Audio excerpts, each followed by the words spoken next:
Olá, alunos do nono ano, aqui quem está falando é o Ricardo, professor de Geografia, e vamos dar continuidade agora ao nosso curso sobre África, falando um pouco sobre imperialismo e neocolonialismo nesse continente.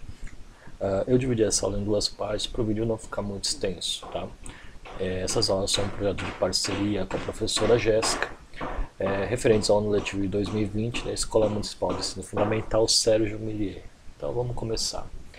Mais uma vez esse mapa que eu estou colocando de novo para vocês, o intuito é pela repetição vocês decorarem o contorno, o desenho do mapa africano e a sua localização no planeta, onde você deve lembrar que ao norte nós temos o continente europeu, a nordeste o continente asiático, a leste o Oceano Índico e a oeste e sul o Oceano Atlântico. Aqui de novo o mapa político da África, com o intuito de você conhecer os países africanos, lembrar de alguns nomes e as suas respectivas localizações. Sobre o processo de imperialismo e colonização da África, nós temos que fazer três perguntas para entender esse processo. Primeiro, quem colonizou? Segundo, por que colonizaram? Né? E o terceiro, como colonizaram? Então vamos ver um pouquinho de cada um. Sobre a primeira questão, quem colonizou foram as potências europeias, Reino Unido, França, Bélgica, Portugal, Espanha, Itália e Alemanha. Os quatro primeiros com mais ênfase, porque eles conseguiram mais territórios, os três últimos um pouco menos, porque eles conseguiram menos território, a Espanha e a Alemanha acabaram até perdendo alguns desses territórios. Segunda pergunta, por que colonizaram? Aí você vai ter algumas explicações, como a segunda fase da Revolução Industrial, o imperialismo das potências europeias e a perda das colônias no continente americano. Então vamos entender esse processo. Nessa tabela que está aqui, eu coloquei os acontecimentos, as informações principais referentes à segunda fase da Revolução Industrial e do neocolonialismo, que é o imperialismo, é outro nome dado ao imperialismo. Aqui você tem, primeiramente, vamos falar da segunda fase da Revolução Industrial. A Revolução Industrial é dividida em três fases. Primeira, que aconteceu na Inglaterra, 1760 a 1850. A segunda fase que nós vamos falar aconteceu de 1850 a 1945. E a terceira fase de 1945 até os dias atuais. Falam-se, por exemplo, de uma quarta fase que estaria acontecendo agora no século XXI. Mas, para o nosso estudo, nós vamos falar somente da segunda fase, que é o período que antecede a colonização da África. Então, nessa segunda fase da Revolução Industrial, os países atingidos por ela vão ser a Inglaterra, França, Bélgica, Países Baixos, que é atualmente Holanda, Alemanha, Itália, Rússia, Estados Unidos e Japão. Esses dois últimos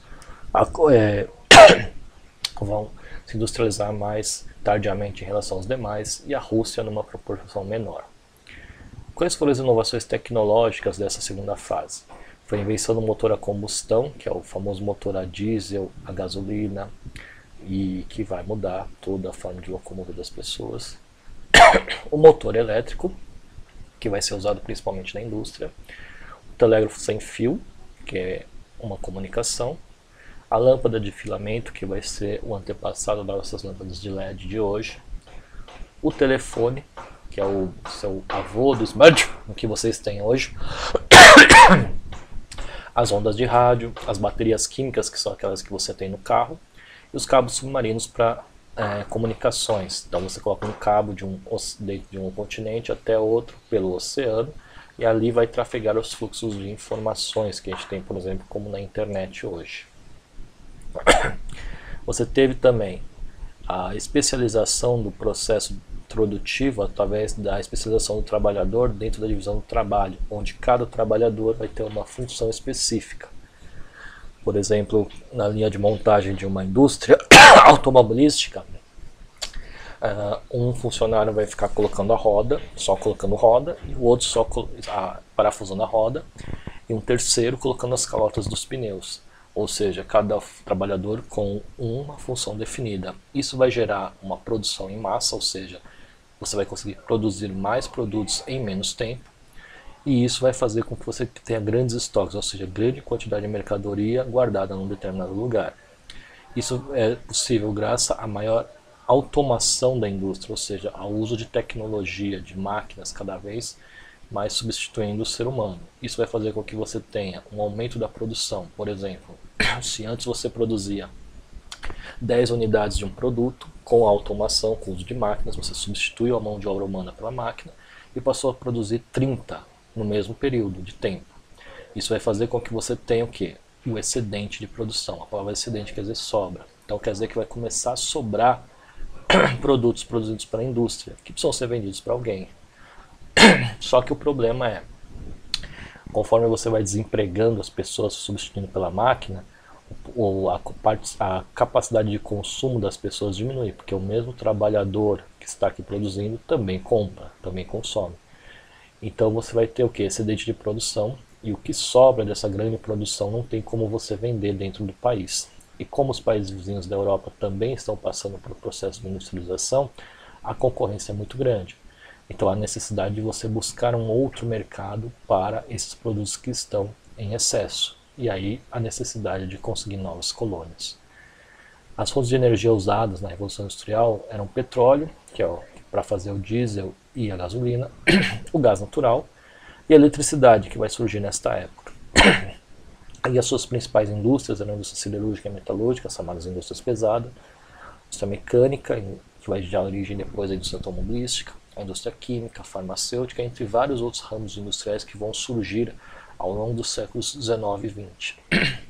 As consequências da segunda fase da Revolução Industrial foi o surgimento de grandes metrópoles industriais, como por exemplo Londres, que na virada do século 19 para o 20 era a maior cidade do mundo. Excedente de mão de obra, ou seja, substituindo a mão de obra humana pela máquina, vai sobrar mão de obra nos países europeus. Isso vai levar à desvalorização salarial, ou seja, vai ter um desemprego grande que vai fazer com que os salários despenquem, fiquem cada vez menores.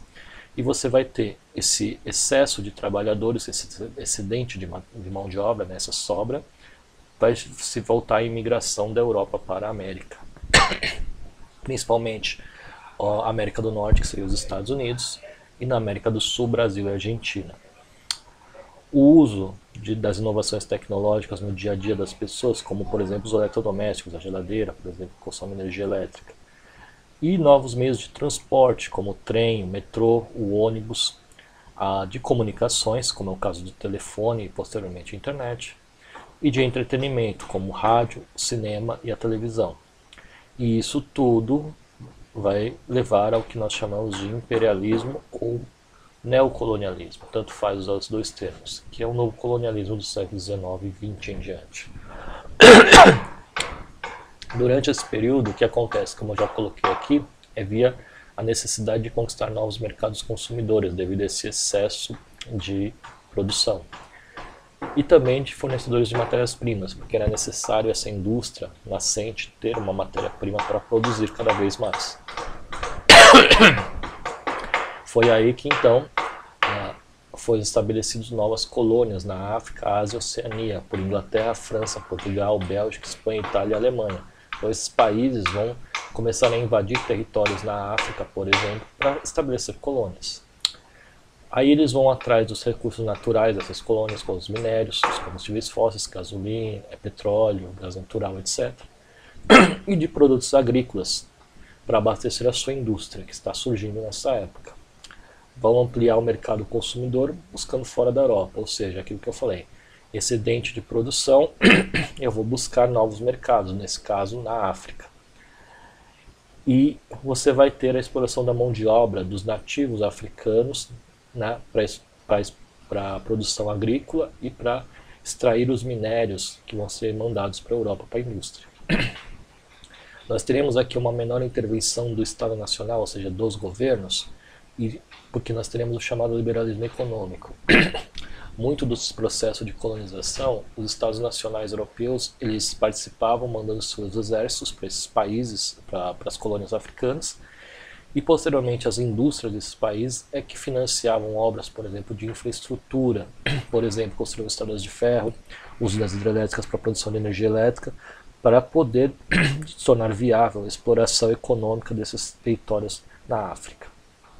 Você vai ter o uso do trabalho livre assalariado, lembrando que na cultura africana a escravidão era algo aceitável. Então era necessário acabar com essa cultura da escravidão, impondo o trabalho livre assalariado. Por quê? O escravo não recebe salário para trabalhar, o trabalhador livre recebe. E aí ele passa a ser, além de um trabalhador de uma mão de obra, um consumidor de produtos industrializados também. Então isso vai fazer com que você aumente o mercado consumidor. E aqui nós vamos ter o imperialismo, né, como definição, uma prática política em que cada nação buscava promover a sua expansão territorial, econômica e cultural sobre outra nação, que é a colônia. Que era exatamente isso que os europeus fizeram na África. Eles expandiram seus territórios, criaram impérios coloniais no continente, e aí eles vão explorar essas nações de forma econômica, impondo a sua cultura e fechando novos territórios sob seu controle. O pretexto, ou seja, o motivo ou a desculpa usada pelos europeus era uma missão civilizatória, ou seja, implantar o cristianismo para aquelas nações africanas, e o uso deturpado da ciência, né, com teorias racistas como o darwinismo social, que mostrava a superioridade do europeu, da cultura europeia e do europeu sobre os demais povos do mundo. E aí essa suposta superioridade fazia com que o europeu se sentisse na necessidade de levar a civilização, ou seja, uma sociedade mais moderna na visão europeia para o mundo, uma visão europeia do mundo na prática. Tá? Aí o outro motivo para você ter o imperialismo, né, o neocolonialismo na África, é a independência das colônias americanas. Né? Estados Unidos, em 1776, que foi a primeira a se tornar independente, e posteriormente várias outras colônias na América Espanhola, na América Francesa e na América Portuguesa, que no caso é o Brasil. Tudo isso vai fazer com que você tenha uma nova corrida colonial. Já que nós perdemos essas colônias aqui na América, vamos buscar novas colônias em outras regiões do mundo. No caso, a África era um desses locais. Por fim, nós temos essa pergunta, como a África foi colonizada e dominada pelos europeus, que eu vou responder na próxima aula. Então aqui nós temos a bibliografia, as referências bibliográficas desta aula e o fim desta aula. Eu espero vocês na próxima aula.